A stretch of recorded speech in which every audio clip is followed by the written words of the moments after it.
আমরা আসছিলাম, আপনারা অবশ্যই চিনবেন, শরীফ ওসমান হাদি নাম শুনেছেন? আমরা তার পক্ষ থেকে এসেছিলাম। আপনারা জানেন যে ভারতীয় আধিপত্যবাদের বিরুদ্ধে এবং বাংলাদেশের পক্ষে থাকায় তাকে রিসেন্টলি গুলি করা হয়েছে। আমরা তার অসমাপ্ত কাজগুলো করার জন্যই এসেছি, আপনাদেরকে দিলাম। আপনারা অবশ্যই সমর্থন করবেন, দোয়া করবেন যাতে আল্লাহ তাকে আবার ফিরিয়ে দেয়। জি জি জি, আচ্ছা আচ্ছা, এটা অন্য কাউকে দিব। জি জি, আপনারা দোয়া করবেন। জি ঠিক আছে। হ্যাঁ, আপনি তো চিনেন নাকি? চিনেন তাকে? বাংলাদেশের পক্ষে থাকার কারণে ভারতের অপশক্তিরা তাকে গুলি করেছে। দোয়া করবেন তার জন্য যাতে আল্লাহ আবার সুস্থভাবে ফিরিয়ে দেয়। ভালো আছেন? আসসালামু আলাইকুম, ভালো আছেন? হাদি ভাইকে তো চিনেন আপনারা অবশ্যই। বাংলাদেশের পক্ষে থাকায় ভারতের আধিপত্যবাদের বিরুদ্ধে বলায় তাকে গুলি করা হয়েছে এবং এখন তার মৃত্যু আমরা জানি না যে আল্লাহ তাকে আবার ফিরিয়ে দিবে কিনা। দোয়া করবেন যাতে আল্লাহ তাকে আবার ফিরিয়ে দেয়। জি, দোয়া করবেন। চলো সামনে চলো। আসসালামু আলাইকুম, ভালো আছেন? আন্টি ভালো আছেন? আমরা আসছিলাম শরীফ ওসমান হাদি, অবশ্যই তাকে তো চিনেন। জুলাইয়ের পক্ষে থাকায়, বাংলাদেশের পক্ষে থাকায় এবং ভারতের আধিপত্যবাদের বিরুদ্ধে বলায় তাকে রিসেন্টলি আপনারা দেখেছেন যে কিভাবে গুলি করা হয়েছে। বাংলাদেশের বিরুদ্ধে অপশক্তি যারা, তারা গুলি করেছে। আপনারা দোয়া করবেন এবং আমরা তার যে অসমাপ্ত কাজ সেটা সমাপ্ত করার জন্য নেমেছি। আমরা সবাই মিলে আমরা চাই যে এই হাদি আবার ফিরে আসুক। আপনাদের দোয়া চাই।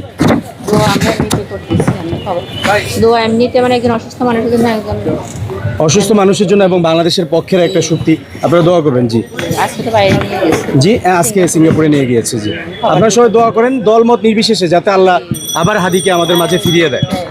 জি, আসসালামু আলাইকুম। দোয়া করবেন, সবাই দোয়া করবেন আল্লাহ যাতে আবার হাদিকে আমাদের মাঝে ফিরিয়ে দেয়।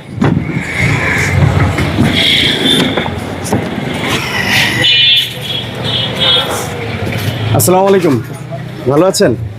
আমরা আসছিলাম অবশ্যই শরীফ ওসমান হাদি নাম শুনেছেন তো?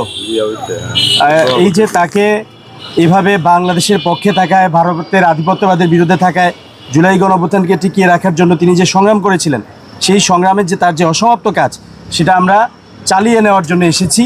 আপনাদের কাছ থেকে দোয়া নেওয়ার জন্য এসেছি। আপনারা তো তাকে চিনেন, কিভাবে তাকে গুলি করা হয়েছে। ওনার সাথে আমার কথা হয়েছে এবং আপনি এখানে এসেছেও। জি, আমি খুবই মর্মাহত এই বিষয় নিয়ে, খুবই বলার মতন। আমার ফ্যামিলি, আমিও, বাংলাদেশের সবাই আসলে দলমত নির্বিশেষে আমার পাশে হোটেলে খাইছে, এখানে অনেকক্ষণ বসছে, কথা বলছে। কেমন লাগছে আপনার ওনাকে, হাদি ভাইকে কেমন লাগছে? আমি ওনার সব ভিডিওগুলো দেখেন, মানে বাংলাদেশের দলমত নির্বিশেষে সবাই কিন্তু তাকে পছন্দ করে। জি, ও এখনো দেখছিলেন। সেটাই আসলে আমাদের বিষয়টা হচ্ছে যে এই যে যারা হাদিকে হারিয়ে দিতে চেয়েছিল, এটাই হচ্ছে প্রমাণ। এই যে ভাই এখনো বসে বসে তার ভিডিও দেখেছেন এবং এই ভাইয়ের কাছেও হাদি সশরীরে এসেছেন, ঠিক না? এসেছেন, এভাবে মানুষের দাঁড়ে দাঁড়ে গিয়েছিল বাংলাদেশের পক্ষে, ভারতের আধিপত্যবাদের বিরুদ্ধে, যাতে আবার কেউ ফ্যাসিস্ট হয়ে উঠতে না পারে, সেই জন্য তিনি সংগ্রামটা করেছিলেন। এবং যারা তাকে গুলি করেছে তারা ইতিমধ্যে পরাজিত। এই ভাই হচ্ছে তার প্রমাণ। আমরা যখন রাস্তাঘাটে কথা বলছি, সবাই দলমত নির্বিশেষে কিন্তু সবার জন্য তার জন্য দোয়া করছে। এবং যেই দলই করুক না কেন, শরীফ ওসমান হাদির জন্য সবাই এক, যে আল্লাহ তাকে আবার যাতে ফিরিয়ে দেয়। ভাই দোয়া করবেন। আসসালামু আলাইকুম। তোমার নাম কি? আমার নাম রাফসান জামিল রামিম। রাফসান জামিল, ডাক নাম কি? রামিম। তুমি চিনো হাদিকে? চিনো? জি, ওসমান হাদি ভাইয়া ঢাকা ৮ আসনের এমপি প্রার্থী। তো ৭২ ঘন্টা হয়ে গেছে, কিন্তু এখনো কোনো তার উপর যে হামলা হয়েছে, তার হামলাকারীকে এখনো গ্রেপ্তার করতে পারেনি। বাংলাদেশে ৮-১০টির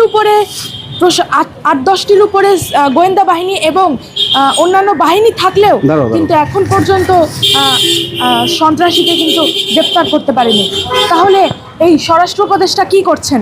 তিনি কি করছেন? তুমি কোন ক্লাসে পড়ো? আমি ক্লাস 6-এ পড়ি। ক্লাস 6-এ পড়ো। তুমি কি হাদিকে পছন্দ করো? জি, অবশ্যই। তার মতো একজন নিষ্ঠাবান লোক, তার জন্য এমন লোককে আমাদের চাই। কারণ মানে তুমি কেন পছন্দ করো, এক দুইটা কারণ বলতে পারবা? জি, তিনি প্রথমে তিনি যে ঢাকা ৮ আসনের এমপি প্রার্থী, ভারতের আধিপত্যকে ঠেকানোর জন্য তিনি অবশ্যই খুব গুরুত্বপূর্ণ ভূমিকা পালন করছিলেন। ভারতের আধিপত্য ঠেকানোর জন্য তুমি কি বুঝো ভারতের আধিপত্যটা কি? হ্যাঁ, ভারত আমাদের উপর বিভিন্নভাবে কিন্তু আধিপত্য দেখাচ্ছে, যেমন বিভিন্ন দ্রব্যমূল্য নিয়ে, তারপর রাজনৈতিক চাপের মাধ্যমে বিভিন্ন রকম। সীমান্ত হত্যা, আচ্ছা, ঠিক আছে। তার মানে তোমরাও হাদিকে ভালোবাসো, ঠিক না? অবশ্যই আমি এবং তাহলে দোয়া করবা যাতে আল্লাহ তাআলা আবার হাদিকে আমাদের মাঝে ফিরিয়ে দেয়। ফিরিয়ে দেয়। ঠিক আছে, তোমার নাম কি বলছিলা? আমার নাম রামিম। রামি, তোমার আব্বু আছে সাথে? হ্যাঁ, ঠিক আছে, দোয়া করবা জি, অবশ্যই। যাতে আবার ফিরে আসে। তোমরাই হচ্ছে দেশের ভবিষ্যৎ। অবশ্যই। আসসালাম।